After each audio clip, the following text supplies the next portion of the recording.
बिहारचा निकाल आता समोर आलेला आहे आणि त्यामध्ये पुन्हा एकदा भाजप हा मोठा पक्ष ठरलेला आहे आणि या संदर्भात आपल्याशी बोलण्यासाठी प्रदेशाध्यक्ष रवींद्र चव्हाण आहेत.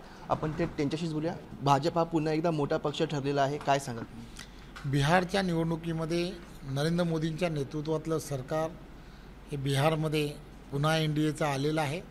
त्यामुळे मला खात्री आहे की ह्या निवडणुकीकडे आपण जेव्हा पाहतो त्यावेळेला सर्व बिहारकरांचं करावं तेवढं कौतुक कमी आहे असं मला या निमित्ताने सांगावंसं वाटतं. लोकसभेची निवडणूक झाली, त्याच्यामध्ये संविधानाचा मुद्दा आणि आता पुन्हा बिहारची निवडणुकीच्या अगोदर वोट चोरीचा मुद्दा हा घेऊन राहुल गांधी आणि काँग्रेसनी तसेच महाविकास आघाडीने वारंवार आपण टीका केलेली आहे, काय सांगेल?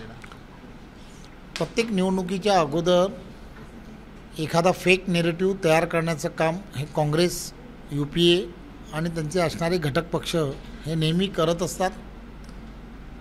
लोकसभेच्या निवडणुकीच्या वेळेला संविधानाचा फेक नेरेटिव्ह हा त्यांनी तयार केला. काही अंशी त्यांना यश मिळालं, परंतु त्यानंतरच्या काळामध्ये महायुतीच्या सर्व कार्यकर्त्यांनी प्रचंड मेहनत केली आणि तो फेक नेरेटिव्ह पुसून काढला. आणि म्हणून पुन्हा एकदा बिहारच्या निवडणुकीमध्ये वोट चोरीच्या संदर्भातला फेक नेरेटिव्ह हा त्यांनी सुरू केला होता. परंतु देशभरातील असणारी जनता ही सुज्ञ आहे.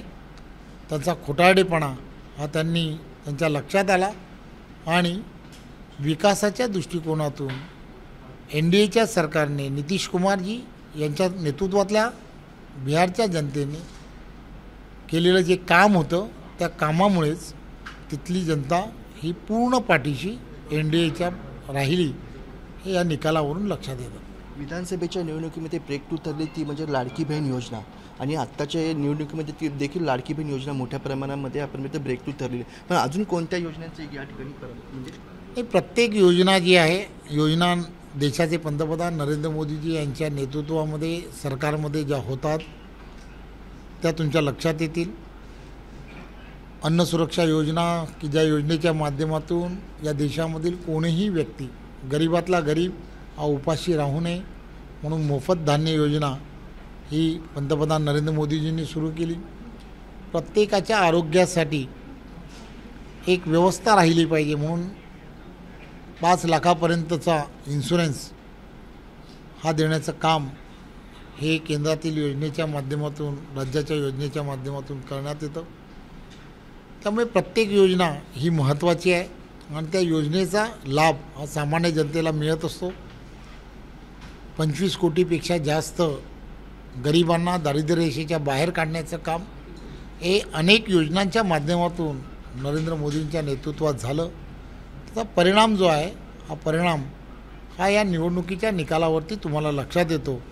त्यामुळे हे निवडणुकीचा निकाल हा नरेंद्र मोदीजींच्या दूरदृष्टी अशा नेतृत्वाने त्यांच्या दूरदृष्टीमुळेच हा झालेला आहे असं मला वाटतं.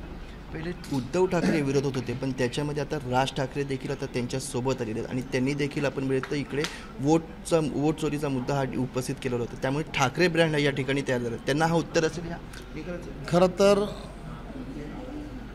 ब्रँड कोणाचा किंवा काय कोणाचं हे मला माहीत नाही, परंतु सामान्य जनतेला आवश्यक असणारे प्रत्येक विषय हे मार्गस्थ करणं हे सरकार मायबाप म्हणून सरकारचं काम असतं.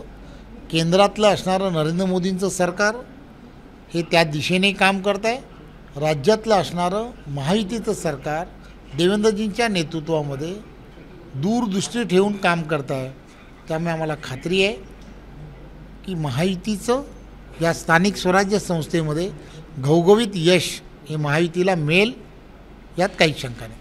बिहारचा निकाल किती फायदेशीर ठरेल, कारण की आता स्थानिक स्वराज्य संस्थांचे निकाल आणि बघितलं तर प्रत्येक टायमाला भाजप हा मोठा पक्षच ठरलेला आहे, त्यामुळे किती फायदा ठरेल? बिहारच्या निवडणुकीचा निकाल हा महाराष्ट्रातील स्थानिक स्वराज्य संस्थेसाठी अत्यंत महत्त्वाचा असेल.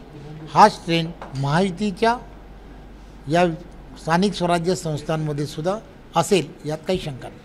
महापौर हा भाजपचाच होईल या ठिकाणी, कारण की सातत्याने भाजपची संख्याबळ वाढत आहे. आपल्याला माहीत आहे की सर्व स्थानिक स्वराज्य संस्था, सर्व महायुतीच्या असणाऱ्या सर्व जिथे जिथे महानगरपालिकेच्या निवडणुका आहेत, या सर्व महानगरपालिकेच्या निवडणुकीमध्ये महापौर हा महायुतीचाच होईल यात काही शंका नाही. पण जास्तीत जास्त उमेदवार भाजपचे जिंकून येतील सर्व ठिकाणी संख्याबळ आणि त्या ठिकाणची असणारी परिस्थिती लक्षात घेता नक्कीच भाजपाच्या पारड्यामध्ये घवघवीत यश मिळेल असं मला वाटतं. पण मुख्यमंत्री यांचं देखील या ठिकाणी मोठं हे होतं कारण की बिहारचे स्टार प्रचारक होते आणि त्यांनी देखील ज्या ज्या भागामध्ये ते फिरत त्यामध्ये मोठे उमेदवार जिंकून आले. हे देवेंद्र फडणवीस हे अत्यंत चांगले प्रशासक आहेत, त्याचबरोबर अतिशय चांगले संघटकही आहेत.